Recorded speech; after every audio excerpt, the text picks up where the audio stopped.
Last year, we launched the EMF Fund. កាលពីឆ្នាំមុនពួកយើងបានសម្ពោធមូលនិធិគ្រប់គ្នាសំខាន់ We did this to help people in our campuses that were losing their income because of the worldwide pandemic COVID-19. ពួកយើងបានសម្ពោធ fund ទាំងអស់នេះដោយសារតែពួកយើងចង់ជួយអ្នកដែលគាត់កំពុងតែខ្វះខាតគាត់កំពុងតែមានទុក្ខលំបាកនៅក្នុងអំឡុងពេល pandemic ដែលកំពុងតែមាន COVID. Some of you gave into the EMF Fund and some of you applied and received financial support. ហើយពួកយើងមួយចំនួនបានឲ្យទៅក្នុងមូលនិធិនោះហើយពួកយើងមួយចំនួនក៏បានស្នើសុំដើម្បីទទួលមូលនិធិនោះ We were able to help so many people with a one-time gift or a regular gift. ហើយពួកយើងបានជួយមនុស្សជាច្រើនមែនទែនជាមួយកាដូម្ដងហើយនិងកាដូច្រើនដង Worldwide, we were able with Freedom Church to support over 12,000 people in the 18 different countries. ហើយជុំវិញពិភពលោកទាំងមូលគឺយើងបាន support មនុស្សចំនួន 12,000 នៅក្នុងប្រទេស 18 ផ្សេងគ្នា This is the beauty of the church. នេះគឺជាភាពស្រស់ស្អាតនៃក្រុមជំនុំ We bring the resources together so that we can meet each other's needs. ពួកយើងបានប្រមូលធនធានដែលពួកយើងមានដាក់ជុំគ្នាដើម្បីពួកយើងអាចជួយអ្នកដែលគាត់កំពុងតែត្រូវការ So that we can live in wonderful harmony and really do life together. តែដូច្នេះយើងអាចរស់នៅជាមួយនឹងជីវិតដ៏អស្ចារ្យជាមួយគ្នាហើយពួកយើងអាចកសាងជីវិតជាមួយគ្នាដ៏អស្ចារ្យ We were so glad that we could do this. ហើយពួកយើងមានអំណរនិងសប្បាយចិត្តមែនទែនដែលពួកយើងអាចធ្វើរឿងទាំងអស់នេះបាន This was a practical way to express the love of Jesus, which is the heart of our church. ហើយនេះគឺជាការអនុវត្តមួយដែលយើងអាចបង្ហាញសេចក្តីស្រឡាញ់របស់ព្រះយេស៊ូវដែលមានសម្រាប់ក្រុមជំនុំ And today we launch a new vision. ហើយថ្ងៃនេះពួកយើងនឹងសម្ពោធជាមួយនឹងនិមិត្តថ្មីមួយ We believe that Freedom Church is called to higher generosity levels. ហើយពួកយើងជឿជាក់ថាក្រុមជំនុំសេរីភាពបានត្រាស់ហើយក្នុងភាពសប្បុរសទៅមួយកម្រិតដែលខ្ពស់ជាងមុន So today we launch ហើយថ្ងៃនេះដែរពួកយើងនឹងសម្ពោធ One by One. មួយគុណមួយ One by One is an organization that we believe is going to make a difference in communities all over the world. ចឹងមួយគុណមួយគឺជាអង្គការមួយដែលយើងជឿជាក់ថានឹងធ្វើការផ្លាស់ប្ដូរសហគមន៍នៅជុំវិញពិភពលោក Let's watch the video. តោះយើងកន្លែងមើលវីដេអូទាំងអស់គ្នា មនុស្សគ្រប់គ្នាសុទ្ធតែទទួលបានមកុដកិត្តិយសដើម្បីដឹងថាគេសំខាន់ប៉ុណ្ណា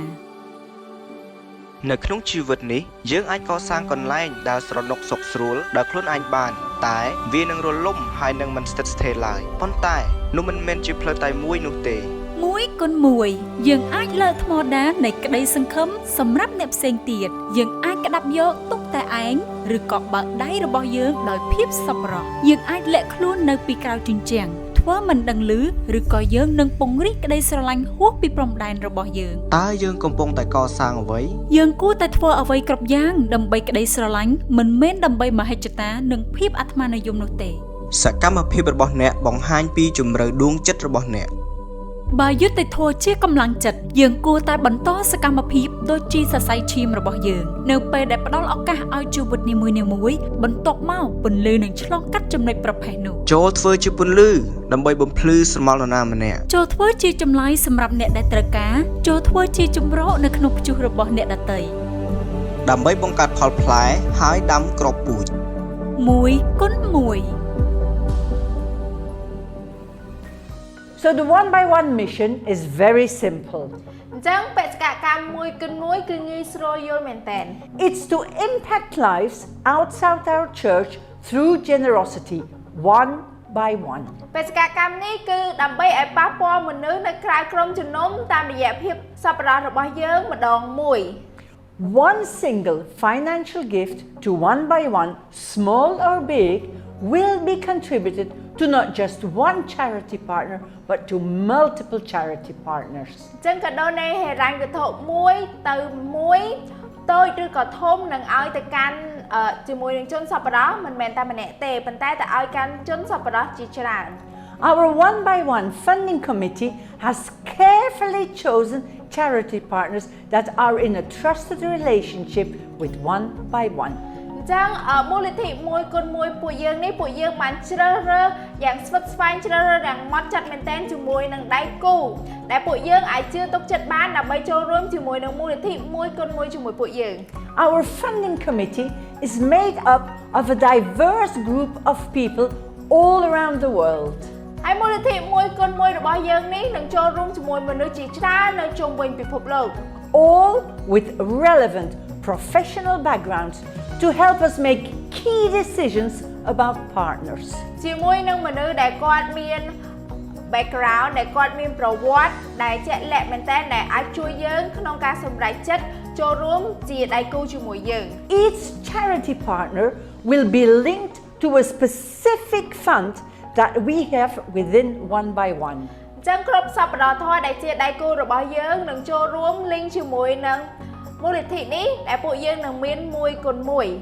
They are the Future Fund, ពួកគេគឺជាអនាគតនៃមូលនិធិ the Liberty Fund, មូលនិធិដោយសេរី the Mission Fund, មូលនិធិនៃបេសកកម្ម and the Emergency Fund. ហើយនៅមូលនិធិដែលជាការបន្ទាន់មួយដែលយើងអាចប្រើប្រាស់បាន At one by one, we don't just dream about a better future, we fund it. តាមរយៈនិមិត្តមួយគុណមួយនេះគឺពួកយើងមិនសុបិនអំពីអនាគតដ៏ល្អប្រសើរទេប៉ុន្តែពួកយើងរត់ទៅរកអនាគតដោយប្រសើរដោយយើងដាក់មូលនិធិចូល We believe in the power of education and employment to change the future for boys and girls, men and women all over the world. ពួកយើងជឿជាក់នៅក្នុងអំណាចនៃការយល់ដឹងអំណាចនៃការមានការងារធ្វើនិងផ្លាស់ប្ដូរអនាគតរបស់ក្មេងប្រុសនិងក្មេងស្រីនិងបុរសនិងស្ត្រីជុំវិញពិភពលោក For every child we educate, we can reduce infant and child mortality. សម្រាប់គ្រប់ក្មេងៗណាដែលគាត់ទទួលបានចំណេះដឹងពួកយើងនឹងអាចកាត់បន្ថយពីការស្លាប់ពីការថយចុះនៃក្មេងៗ A child born to a literate mother is 50% more likely to survive past the age of 5. ក្មេងប្រុសក្មេងស្រីដែលកើតមកនៅក្នុងម្ដាយដែលគាត់មានសុខភាពល្អ 50% គាត់នឹងពិបាកក្នុងការឆ្លងកាត់អាយុ5ឆ្នាំមកក្រោម5ឆ្នាំអីគឺគាត់នឹងមានសុខភាពល្អឯង And every extra year of education reduces the probability of infant mortality by 5 to 10%. ហើយតាមរយៈការផ្ដល់ចំណេះដឹងទៅកាន់គាត់នៅមួយឆ្នាំផ្សេងទៀតយើងនឹងអាចកាត់បន្ថយនៃការភាគរយហ្នឹងនឹងពី5ទៅ 10% Education creates dignity, opportunity, and the chance to fulfill one's potential in life. ការអប់រំបង្កើតឱកាសហើយនិងឱកាសក្នុងការបំពេញនៅសក្តានុពលនៅក្នុងជីវិតរបស់មនុស្សម្នាក់ៗ There are boys and girls all over the world that want to create a better future for themselves. មានក្មេងប្រុសក្មេងស្រីជាច្រើននៅជុំវិញពិភពលោកដែលគាត់ចង់មានអនាគតដ៏ល្អសម្រាប់ខ្លួនគាត់ They're not waiting for charity, they are waiting for a chance. ពួកគាត់មិនមែនរងចាំសម្រាប់សប្បុរសធម៌ម្ដងទេប៉ុន្តែពួកគាត់កំពុងតែរងចាំឱកាស There are men and women all over the world looking to start a business and find ways for employment. ហើយមានបុរសស្ត្រីជាច្រើននៅជុំវិញពិភពលោកដែលគាត់កំពុងតែរកផ្លូវក្នុងការបង្កើត business របស់គាត់ហើយចូលទៅក្នុងការមួយដែលគាត់អាចធ្វើការបាន They are not waiting for charity, they are waiting for a chance. ពួកគាត់ទាំងអស់ហ្នឹងគឺអត់បានរងចាំសប្បុរសធម៌ទេគឺពួកគាត់រងចាំឱកាស It's our hope that through the Future Fund, you will partner with us to join a generous community and give individuals the opportunity to fulfill their God-given potential. តាមរយៈក្តីសង្ឃឹមរបស់យើងសម្រាប់មូលនិធិនៅថ្ងៃអនាគតពួកយើងចង់ឲ្យអ្នកទាំងអស់គ្នាអាចចូលរួមជាមួយពួកយើងបានដោយការឲ្យដល់សប្បុរសនៅក្នុងសហគមន៍ឲ្យផ្នែកណាមួយឲ្យផ្ដល់ឱកាសដើម្បីពួកគេក្នុងការបញ្ចេញសក្តានុពលដែលព្រះអង្គបានប្រទានមកកាន់ពួកគេ Partner with us to impact lives through generosity, one by one. ចូលរួមជាដៃគូជាមួយយើងដើម្បីប៉ះពាល់ជីវិតតាមរយៈការសប្បុរសរបស់អ្នកទាំងអស់គ្នាមួយម្ដងមួយ Jesus announced the beginning of his ministry to the world by quoting the prophet Isaiah. អញ្ចឹងព្រះយេស៊ូវបានប្រកាសអំពីពន្ធកិច្ចរបស់គាត់ដែលចាប់ផ្ដើមតាមរយៈពិភពលោកនេះតាមរយៈពាក្យថ្លែងទំនាយរបស់លោកអេសាយ He told the listeners in the temple, ទ្រង់បានប្រាប់ទៅកាន់អ្នកដែលស្ដាប់នៅក្នុងព្រះវិហារថា The Spirit of the Lord is on me because he has anointed me to preach good news to the poor. ព្រះវិញ្ញាណរបស់ព្រះអង្គគឺនៅសន្ធិដ្ឋាននៅលើខ្ញុំពីព្រោះទ្រង់បានចាក់ប្រេងតាំងខ្ញុំដើម្បីឲ្យផ្សព្វផ្សាយដំណឹងល្អទៅកាន់អ្នកដែលក្រីក្រ He has sent me to proclaim liberty to the captives and recovery of sight to the blind, to release the oppressed. ទ្រង់បានឲ្យខ្ញុំដើម្បីប្រកាសសេរីភាពទៅកាន់អ្នកដែលជាប់ឃុំឃាំងហើយទៅប្រោសអ្នកដែលខ្វាក់ឲ្យភ្លឺឡើងវិញ This mission is for all of us. បេសកកម្មនេះគឺសម្រាប់យើងទាំងអស់គ្នា And the Liberty Fund is one way to carry this mission forward. ហើយមូលនិធិនៃសេរីភាពគឺជាផ្នែកមួយដែលនាំឲ្យបេសកកម្មនេះទៅមុខមួយកម្រិតទៀត To proclaim liberty to the captives and to see the oppressed released. ដើម្បីប្រកាសសេរីភាពទៅដល់អ្នកដែលជាប់ឃុំឃាំងហើយដើម្បីឲ្យពួកគាត់មានសេរីភាពឡើងវិញ How can you build a life for yourself, for your family, or for your community if you live under the fear of violence? តើអ្នកអាចរស់នៅជីវិតសម្រាប់ខ្លួនឯងដោយរបៀបណាតើអ្នកអាចរស់នៅជីវិតសម្រាប់ក្រុមគ្រួសារសម្រាប់សហគមន៍របស់អ្នកទាំងអស់គ្នាដោយរបៀបណាបើសិនជាអ្នកទាំងអស់គ្នាកំពុងតែរស់នៅក្រោមភាពភ័យខ្លាចនៃអំពើហិង្សាហ្នឹង Violence is one of the most evil things in our world today. អំពើហិង្សាគឺជារឿងអាក្រក់មួយដែលបានកើតឡើងនៅលើពិភពលោកសប្តាហ៍ថ្ងៃនេះ War, human trafficking, gender-based violence, forced labor, domestic violence, and so many other forms of violence that have destroyed lives in communities. សង្គ្រាមការជួញដូរមនុស្សការជួញដូរផ្លូវភេទហើយនឹងការបង្ខំឲ្យរលូតកូនការប្រើអំពើហិង្សាដោយការវាយដំហើយមានរឿងជាច្រើនទៀតដែលធ្វើឲ្យការអំពើហិង្សានឹងកើតឡើងដែលបំផ្លាញសហគមន៍របស់យើង They exist in every nation and continent in this world. ហើយការទាំងអស់ហ្នឹងគឺមានគ្រប់ទីកន្លែងនៅលើពិភពលោកគ្រប់ជាតិសាសន៍គ្រប់តំបន់គ្រប់ប្រទេស It can feel impossible to know how to respond, and yet there is hope. ហើយពួកយើងនឹងមានអារម្មណ៍ថាចេះពិបាកមែនតើក្នុងការឆ្លើយតបក្នុងការដឹងការទាំងអស់ហ្នឹងវាមិនអាចទៅរួចទេប៉ុន្តែអ្នកទាំងអស់គ្នាត្រូវដឹងថានៅមានសង្ឃឹម In communities scattered around the world, we find these non-profit organizations who have not taken the easy path. ហើយនៅក្នុងសហគមន៍នៅជុំវិញពិភពលោកដែលពោរពេញទៅដោយភាពរញ៉េរញ៉ៃនេះពួកយើងអាចរកឃើញអង្គការដែលអត់ទទួលប្រាក់ចំណូលដែលពួកយើងអាចចូលទៅកាន់ការទាំងអស់នោះដោយងាយស្រួលមែនទែន There are people who have been compelled to serve those affected by the worst forms of violence in the most terrible situations. ហើយមនុស្សជាច្រើនដែលក៏ត្រូវបានរងគ្រោះដែលក៏ត្រូវបានប៉ះពាល់ដោយហិង្សាទាំងអស់នេះនៅក្នុងស្ថានភាពមួយដែលអាក្រក់មែនទែន There are NGOs who, through their service, have changed the stories told about certain neighborhoods. ហើយមានអង្គការមួយចំនួនដែលតាមរយៈសេវាកម្មរបស់ពួកគាត់បានផ្លាស់ប្ដូររឿងមួយចំនួនក្នុងការនិយាយទៅកាន់អ្នកជិតខាងរបស់គាត់ Charities who have pulled people out of human trafficking circles. ហើយក៏មានសប្បុរសជនដែលគាត់នាំឲ្យមនុស្សចេញពីការជួញដូរគ្នាទៅវិញទៅមកដូចគ្នា Restored violent criminals and saw them become a positive member of the community again. ហើយក៏មានអង្គការមួយដែលគាត់ផ្សះផ្សាឬក៏ស្ដារអ ក្រិតជនដែលគាត់តែងតែធ្វើអំពើហិង្សាហ្នឹងឲ្យគាត់ខ្លាចទៅជាមនុស្សល្អម្នាក់ដែលគាត់ឲ្យគាត់ខ្លាចជាមនុស្សដែលពោរពេញទៅដោយភាពវិជ្ជមាន Delivering countless hours of counseling to the victims of violence and seeing hope restored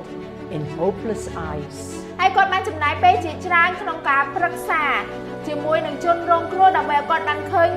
សង្ឃឹមនៅក្នុងផ្នែករបស់គាត់ដែលផ្នែករបស់គាត់ពោរពេញទៅដោយភាពអស់សង្ឃឹមមែនតើ Hope. សង្ឃឹមឡើង Hope for a different tomorrow. សង្ឃឹមសម្រាប់ថ្ងៃស្អែកដែលជាថ្ងៃដ៏ផ្សេងពីថ្ងៃនេះ Hope that your children can run outdoors and play in peace. peace. សង្ឃឹមថាកូនរបស់យើងនឹងអាចរត់លេងនៅខាងក្រៅបានពោរពេញទៅដោយសន្តិភាព Hope despite displacement. សង្ឃឹមនៅក្នុងពេលមួយដ៏លំបាក Hope in the face of fear. សង្ឃឹមជាមួយនឹងភាពភ័យខ្លាចរបស់យើង Hope, after all, is not naivety, but it's a weapon. ចឹងការសង្ឃឹមមិនមែនជាភាពរងំខ្លៅទេប៉ុន្តែវាគឺជាអាវុធ Hope for peace will become our weapon against violence. ចឹងការសង្ឃឹមសម្រាប់សន្តិភាពគឺជាអាវុធដែលយើងប្រឆាំងជាមួយនឹងអំពើហិង្សា So, to those NGOs who are bringing hope to people who have suffered violence, it is our conviction to fund you, to keep on bringing hope. ចឹងសម្រាប់អង្គការមួយចំនួនដែលគាត់កំពុងតែនាំសេចក្តីសង្ឃឹមទៅមនុស្សដែលគាត់កំពុងតែឈឺចាប់ជាមួយនឹងអំពើហិង្សាពួកយើងវាគឺជាការនាំមួយឲ្យពួកយើងចង់ចូលមូលនិធិជាមួយអ្នកទាំងអស់គ្នាដើម្បីអ្នកទាំងអស់គ្នាអាចនៅតែផ្ដល់ក្តីសង្ឃឹមទៅកាន់មនុស្ស Please consider partnering with us today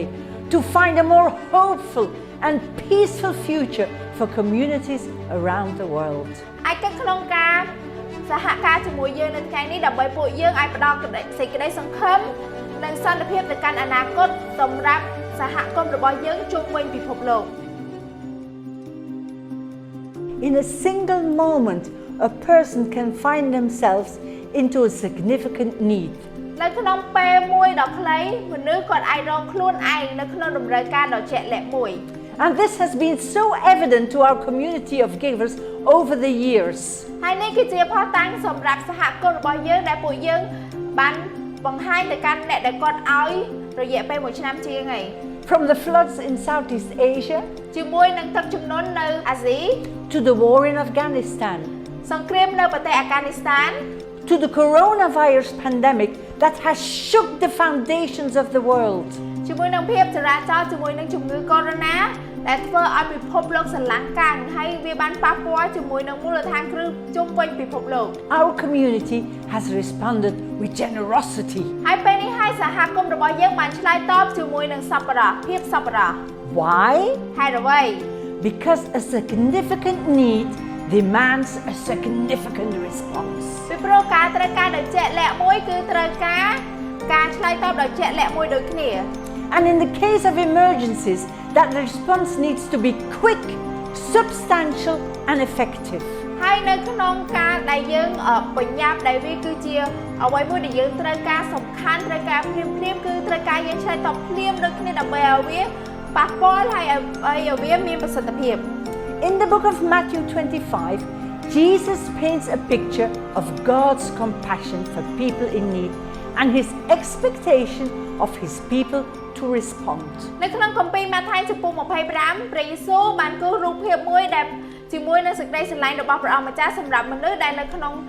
ដែលត្រូវការដែលនៅក្នុងភាពត្រូវការហើយទ្រង់រំពឹងទុកថាមនុស្សទាំងអស់នោះរបស់ទ្រង់គាត់នឹងឆ្លើយតប In response to those who gave food to the hungry, ក្នុងការឆ្លើយតបទៅអ្នកដែលឲ្យម្ហូបអាហារទៅអ្នកដែលឃ្លាន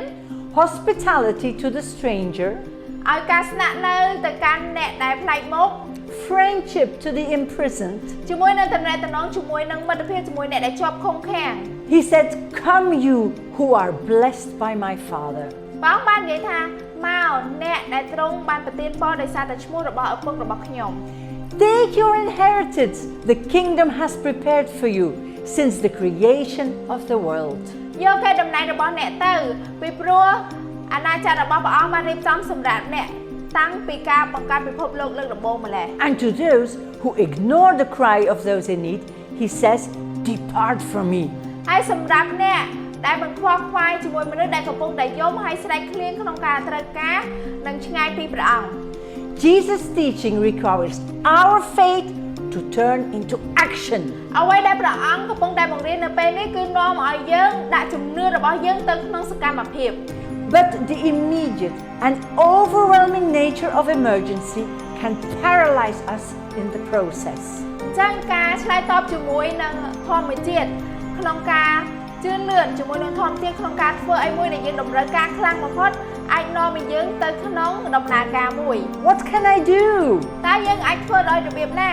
How do I help? ហើយយើងអាចជួយបានដោយរបៀបណា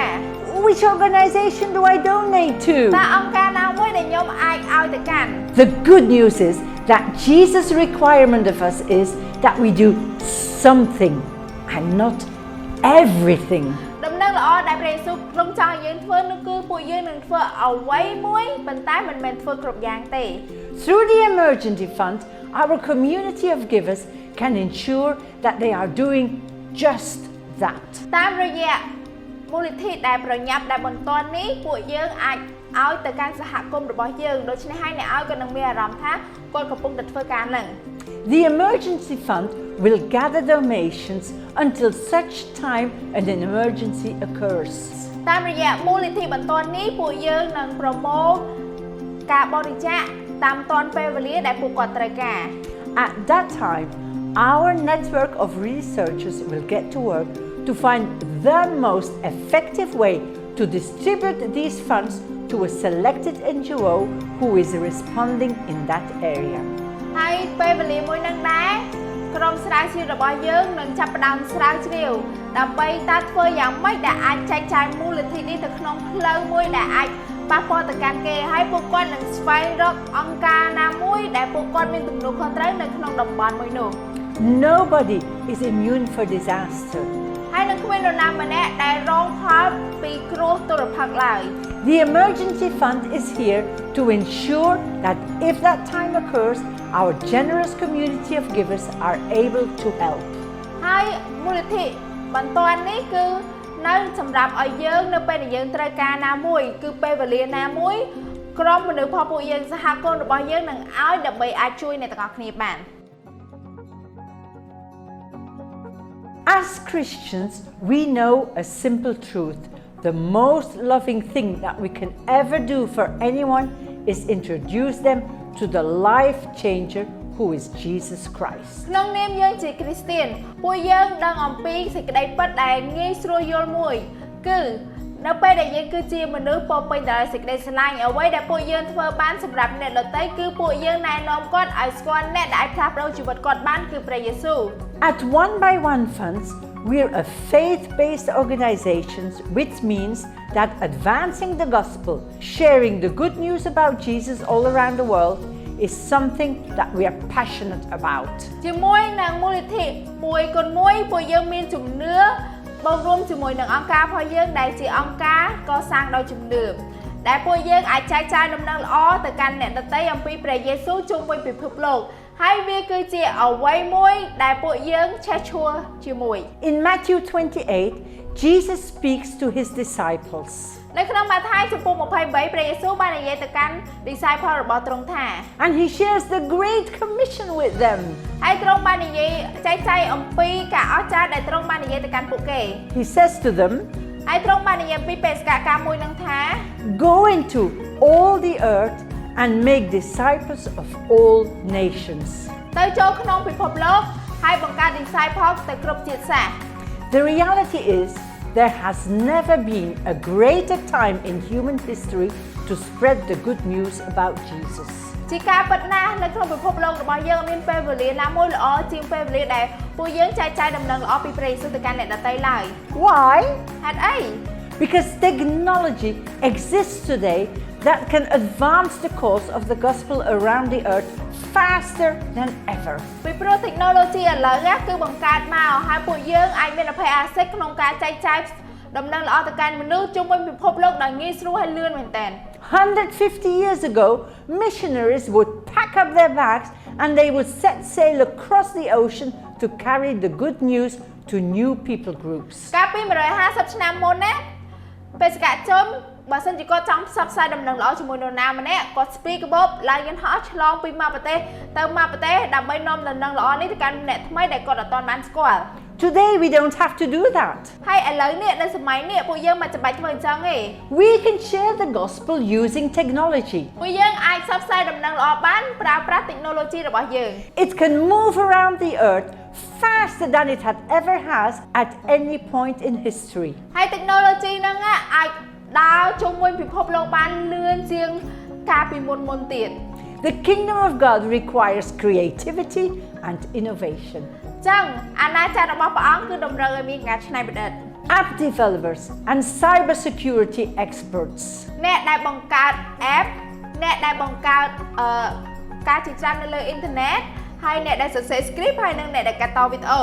Yes, script writers and videographers, you're right, Sabda.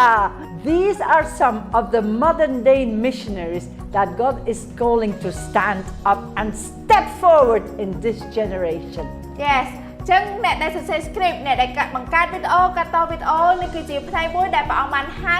បេសកជនទាំងអស់នោះឲ្យងើបឡើងទៅតាមត្រាស់ហៅរបស់ទ្រង់ដើម្បីឲ្យឈានចូលទៅមួយកម្រិតទៀតក្នុងភាពសប្បុរសរបស់គាត់ But how do we get the good news about Jesus into nations that are currently hostile to the gospel of Christ? ប៉ុន្តែយើងអាចផ្សព្វផ្សាយដំណឹងល្អដោយរបៀបណាទៅកាន់មនុស្សដែលកំពុងតែនៅប្រទេសជាតិមួយដែលគាត់មិនទទួលស្គាល់ព្រះយេស៊ូវ Well, that's why the mission fund has been set up. នេះហើយគឺជាហេតុផលដែលមានមូលនិធិនៃបេសកកម្ម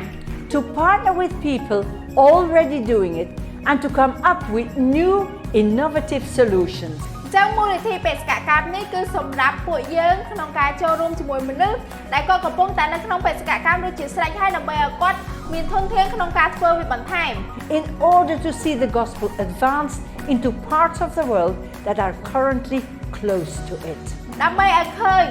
ទីបន្ទាល់ដើម្បីឲ្យឃើញដំណឹងល្អរបស់ព្រះអង្គបានផ្សព្វផ្សាយមួយកម្រិតធំជាងមុនទៅកាន់ពិភពលោកដែលកំពុងតែការផ្សព្វផ្សាយនេះដែលកំពុងតែបិទជិតមែនទែន This may well involve standing with and supporting missionaries who God is calling to go to new countries. ចឹងនេះគឺជារបៀបដែលយើងអាចឈរហើយគ្រប់គ្រងជាមួយនឹងបេសកជនដែលព្រះអង្គកំពុងតែត្រាស់ហៅគាត់ក្នុងការចេញទៅប្រទេសផ្សេង It may involve helping to empower people who are reaching people groups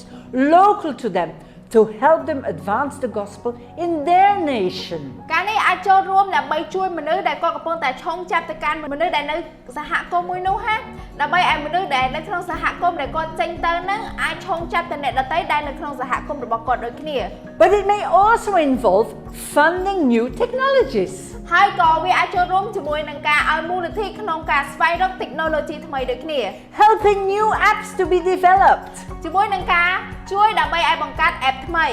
Creating new content that's relevant to people. បង្កើត content ថ្មីដែលទាន់សម័យជាមួយនឹងមនុស្ស Relevant because it's in their own local language and it connects with them in their local culture. ហើយដែលក៏ត្រូវទាន់សម័យជាមួយគាត់ពីព្រោះយើងត្រូវបង្កើតភាពទាន់សម័យជាមួយនឹងភាសារបស់គាត់ដើម្បីយើងងាយស្រួលផ្សារភ្ជាប់គាត់ទៅក្នុងវប្បធម៌ We believe that God is calling us to find new and innovative ways to help advance the gospel in nations all over the world. ពួកយើងជឿជាក់ថាព្រះអង្គបានត្រាស់ឲ្យយើងដើម្បីស្វែងរកផ្លូវដ៏ថ្មីក្នុងការជួយមនុស្សដើម្បីផ្សព្វផ្សាយដំណឹងល្អទៅមួយកម្រិតទៀតជុំវិញពិភពលោក And this may never require a single person to get on the plane and to fly somewhere. ហើយការទាំងអស់នេះមិនមែនតម្រូវឲ្យមនុស្សម្នាក់ក៏ឡើងលើយន្តហោះហើយហោះទៅកន្លែងណាមួយនោះទេ Instead, it involves developing and standing with technology experts to help them. ប៉ុន្តែការទាំងអស់នេះគឺត្រូវចូលរួមក្នុងការឈរហើយបង្កើតហើយសូមឲ្យអ្នកបកកាយខាង technology ហ្នឹងបង្កើតជាមួយនឹងអ្វីថ្មីយុទ្ធសាស្ត្រថ្មីដើម្បីឲ្យពួកគាត់អាចចូលរួមជាមួយនឹងសហគមន៍មួយនេះ Help them to come up with solutions to advance the kingdom. ជួយពួកគាត់ដើម្បីពួកគាត់មកជាមួយនឹងដំណោះស្រាយដើម្បីពង្រីកអាណាចក្ររបស់ព្រះអង្គ We are looking to build partnerships with individuals and organizations that are already working hard to advance the reach of gospels in nations that are hostile to it at the moment. ពួកយើងរកឃើញក្នុងការកសាងទំនាក់ទំនងក្នុងការសហការជាមួយមនុស្សដែលគាត់ជាអង្គការមួយដែលគាត់កំពុងតែព្យាយាមខ្លាំងមែនទែនក្នុងការផ្សាយដំណឹងល្អអញ្ចឹងពួកគាត់នឹងចូលរួមពួកយើងនឹងចូលរួមជាមួយពួកគាត់នៅកន្លែងមួយហ្នឹង We believe that this is one of the most valuable investments that our resources can ever make. ហើយពួកយើងជឿជាក់ថានេះគឺជាការ invest មួយការឲ្យតម្លៃមួយដែលយើងមានតម្លៃបំផុតដែលយើងអាចធ្វើបាន So would you consider standing with us as we seek to impact lives for God's kingdom one by one? ដូច្នេះអ្នកទាំងអស់គ្នាអាចគិតបានតើអ្នកទាំងអស់គ្នាចង់ឈរជាមួយយើង ដើម្បីស្វែងរកអាណាចក្ររបស់ព្រះអង្គដើម្បីប៉ះពាល់ទៅកាន់មនុស្សមួយម្ដងមួយអត់ I hope you're as excited about these funds. ខ្ញុំសង្ឃឹមថាអ្នកនរគ្នារំភើបជាមួយនឹងមូលនិធិមួយនេះ We cannot wait to get going to see people's lives impacted. ពួកយើងមិនអាចរង់ចាំក្នុងការប៉ះពាល់ជីវិតមនុស្សបានទេ There are 3 simple steps that you can take in response to this message. អញ្ចឹងវាមានជំហាន3ដែលអ្នកទាំងអស់គ្នាអាចឆ្លើយតបជាមួយនឹងសារនេះបាន The very first thing you can do is pray. ឬទីមួយដែលអ្នកទាំងអស់គ្នាអាចធ្វើបានគឺអធិដ្ឋាន We know that we can't do anything without the power of prayer behind it. តែពួកយើងនឹងថាពួកយើងអាចធ្វើអ្វីបានទាំងអស់បើសិនជាអត់មានអំណាចនៃការអធិដ្ឋាននៅពីក្រោយនោះទេ So we want to invite you today to pray with us. ហើយពួកយើងចង់ឲ្យអ្នកទាំងអស់គ្នានៅថ្ងៃនេះអធិដ្ឋានជាមួយពួកយើង On the website, you can sign up to our monthly newsletter. នៅក្នុង website របស់ពួកយើងអ្នកទាំងអស់គ្នាអាច sign up ជាមួយនឹងreport ថ្មីៗដែលពួកយើងមានរៀងរាល់ខែ And this newsletter, we hope, will be a source of inspiration for you. អញ្ចឹងreport ហ្នឹងគឺពួកយើងនឹងរៀបរាប់អំពីតើពួកយើងបានធ្វើអីគេខ្លះជាមួយនឹង fund មួយហ្នឹងហើយខ្ញុំជឿជាក់ថាវានឹងប៉ះពាល់អ្នកទាំងអស់គ្នាអ្នកទាំងអស់គ្នាធ្វើពីបន្ថែម Because it will inform you about the work that our charity partners are doing. ពីព្រោះការទាំងអស់នេះគឺនឹងប្រាប់អ្នកទាំងអស់គ្នាពីការដែលដៃគូរបស់យើងថាគាត់ភាពសប្បុរសរបស់គាត់ហ្នឹងគាត់ធ្វើអីគេខ្លះ A report of how people's money is making a difference in the lives of people all over the world. ហើយបង្ហាញថាតើលុយរបស់មនុស្សដែលគាត់បានចូលរួមហ្នឹងគឺប៉ះពាល់ជីវិតមនុស្សជាច្រើនប៉ុណ្ណា Your campus pastor or home church pastor will send you the link. អញ្ចឹងគ្រូកងវិទ្យានៅតាមតំបន់ឬក៏គ្រូកងវិទ្យាតាមផ្ទះរបស់អ្នកទាំងអស់គ្នានឹងផ្ញើ link ហ្នឹងទៅកាន់អ្នកទាំងអស់គ្នា Now the second thing you can do ហើយរឿងទី2ដែលអ្នកអាចធ្វើបាននោះ is share. ចែករំលែក You can share our social media posts on Facebook and on Instagram. អាចចែករំលែក social media របស់យើងតាមរយៈ Facebook ឬក៏ Instagram. You can share information about One by One through our website or just through good old-fashioned word of mouth. អ្នកនរគ្នាអាចចែករំលែកព័ត៌មានទាំងអស់នេះតាមរយៈ website ឬក៏តាមរយៈ style ដែលចាស់កម្រិតមួយគឺតាមរយៈមាត់របស់យើង Now the final and third thing you can do is give. ហើយរឿងទី3ហើយចុងក្រោយដែលអ្នកនរគ្នាអាចធ្វើបានគឺឲ្យ Also on the website, you can find the link to direct you to the giving page. ហើយនៅក្នុង website ហ្នឹងអ្នកទាំងអស់គ្នាក៏អាចស្វែងរក link មួយដែលទាំងអស់គ្នាចុចលើ link នោះទៅនឹងទៅដល់ជាមួយនឹងកន្លែងដែលឲ្យហ្មង Or you can put your contribution in a white envelope with One by One on it and put it in the offering box. ចឹងអ្នកទាំងអស់គ្នាអាចឲ្យដោយយកលុយដែលអ្នកគ្នាចង់ឲ្យហ្នឹងដាក់ទៅក្នុងសំបុត្រហើយសរសេរថា1គុណ1នៅពីលើហ្នឹងហើយដាក់ចូលទៅក្នុងប្រដាប់នឹងវាយបាន We are so grateful for any and every gift towards One by One. ពួកយើងចង់អរគុណទុកជាមុនហើយពួកយើងឲ្យតម្លៃមែនតើនៅអំណោយនីមួយៗដែលពួកយើងដាក់ទៅក្នុង1គុណ1 But we want to ask you specifically today to consider giving on a consistent basis to One by One. ហើយពួកយើងចង់ឲ្យអ្នកទាំងអស់គ្នាគិតម្ដងទៀតឲ្យជាក់ស្ដែងក្នុងការឲ្យជារឿយៗទៅកាន់1គុណ1 Consistent giving to One by One means that consistent giving can happen to our charity partners. ចឹងការឲ្យជាប់លាប់1គុណ1ហ្នឹងគឺមានន័យថាការឲ្យជាប់លាប់ទៅកាន់ដៃគូរបស់យើងដែលអាចធ្វើឲ្យមូលនិធិនេះកើតឡើង Which means that they can do the work that they are best at. ដើម្បីមានន័យថាពួកគេអាចធ្វើការងារដែលពួកគេពូកែធ្វើ Impacting lives by generosity, one by one. ក្នុងការប៉ះពាល់ជីវិតមនុស្សដោយភាពសប្បុរសរបស់យើង1គុណ1 We want to ask you to consider whether you can give a monthly gift to One by One of 1% or more of your monthly income. ពួកយើងចង់ឲ្យសុំអ្នកទាំងអស់គ្នាក្នុងការឲ្យកាដូ1ទៅកាន់1ឬក៏1% នៃចំណូលរបស់អ្នកទាំងអស់គ្នាទៅកាន់1គុណ1នឹងជារៀងរាល់ខែ If all Freedomites in all locations give 1%, we can give out $150,000 a month. បើសិនជាពួកយើងទាំងអស់គ្នានៅក្នុងក្រុមជំនុំសេរីភាពដកចំណូលតែ 1% នៃប្រាក់ខែរបស់យើងឯមួយខែពួកយើងអាចឲ្យទៅកាន់មូលនិធិ1គុណ1ហ្នឹង$150,000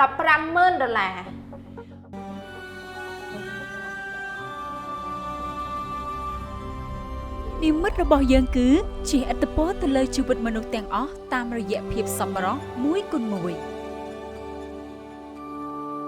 យើងគឺជាសហគមន៍សប្បុរសមួយដែលជំរុញដោយការផ្ដល់ឲ្យជាងការទទួលយកយើងជាសហគមន៍មួយដែលយល់អំពីអំណាចនៃការផ្លាស់ប្ដូរតាមរយៈភាពសប្បុរសនៅក្នុងជីវិតរបស់មនុស្សទូទាំងពិភពលោកយើងជាសហគមន៍មួយដែលចង់ឲ្យអនាគតរបស់យើងពោរពេញដោយភាពសប្បុរសជាងអតីតកាលរបស់យើងជាអ្នករៃអង្គាយើងជាអ្នកផ្ដល់គំនិតយើងដឹងថាយើងជាផ្នែកមួយនៃរឿងដែលធំអស្ចារ្យយើងជឿជាក់លើអំណាចឫទ្ធានុភាពនៃភាពជាដៃគូដែលអាចឲ្យយើងផ្ដល់ការអប់រំនិងការងារដល់អ្នកដែលគ្មានការងារធ្វើជួយអ្នកដែលស្វែងរកសេរីភាពពីអំពើហិង្សានិងពីការរំលោភបំពានយើងសម្រាលបន្ទុកដល់អស់អ្នកដែលរងផលប៉ះពាល់ដោយគ្រោះធម្មជាតិឬដោយការបង្កឡើងដោយមនុស្សនិងដើម្បីជំរុញជំនឿគ្រីស្ទានទាំងអស់នៅតំបន់ដាច់ស្រយាលឬអស់អ្នកដែលត្រូវគេបៀតបៀននៅលើពិភពលោករបស់យើងចលនាជាសកលលោកដឹកនាំដោយក្តីស្រឡាញ់និងភាពមេត្តាករុណាការប៉ះពាល់ដល់ជីវិតមនុស្សតាមរយៈភាពសប្បុរសមួយគុណមួយ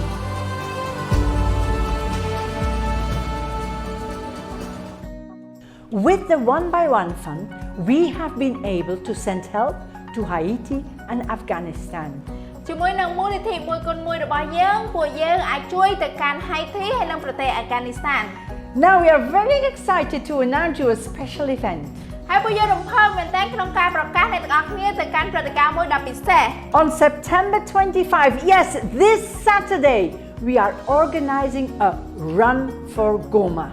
ចឹងនៅក្នុងថ្ងៃទី25ខែកញ្ញាថ្ងៃសៅរ៍នេះឯងពួកយើងបានរៀបចំកម្មវិធីមួយគឺ Run for Goma. Goma is located in Congo, a country in Africa. Goma គឺជាទីក្រុងមួយដែលនៅក្នុង Congo អាហ្វ្រិក We are asking you to run a sponsored run of 3, 5 or 10K or half a marathon to raise as much money as possible to assist Justice Rising to rebuild and repair schools. ចឹងពួកយើងសូមឲ្យអ្នកទាំងអស់គ្នារត់ដើម្បី sponsor ទៅកាន់ការទាំងអស់ហ្នឹង 3K 5K 10K ឬក៏រត់បេក្ខតាម៉ារ៉ាតុនដើម្បីឲ្យពួកយើងលើកមូលនិធិនេះឡើងសម្រាប់មូលនិធិក្នុងភាពយុត្តិធម៌ Tag at One by One Fund on social media and let us know how you will be taking part. Tag មូលនិធិមួយគុណមួយនៅក្នុងគេហទំព័រណាមួយរបស់អ្នកទាំងអស់គ្នាដើម្បីឲ្យដឹងថាអ្នកទាំងអស់គ្នាចូលរួមជាផ្នែកមួយនៃមួយគុណមួយ On the website, you can go and read all about the Run for Goma. នៅក្នុង website អ្នកទាំងអស់គ្នាអាចទៅហើយអានអំពីកម្មវិធី Run for Goma បាន Thank you for joining us in giving. អរគុណដែលចូលរួមជាមួយពួកយើងក្នុងការឲ្យ For joining us in running for Goma. សម្រាប់ការចូលរួមក្នុងការរត់សម្រាប់ Goma. Let's be a church that gives our first and best to those in need, just as Jesus teaches us to do so. តោះពួកយើងធ្វើជាក្រុមជំនុំដែលពួកយើងឲ្យល្អបំផុតនិងទីមួយបំផុតសម្រាប់អ្នកដែលត្រូវការដោយព្រះយេស៊ូវបានបង្រៀនយើងឲ្យធ្វើអញ្ចឹង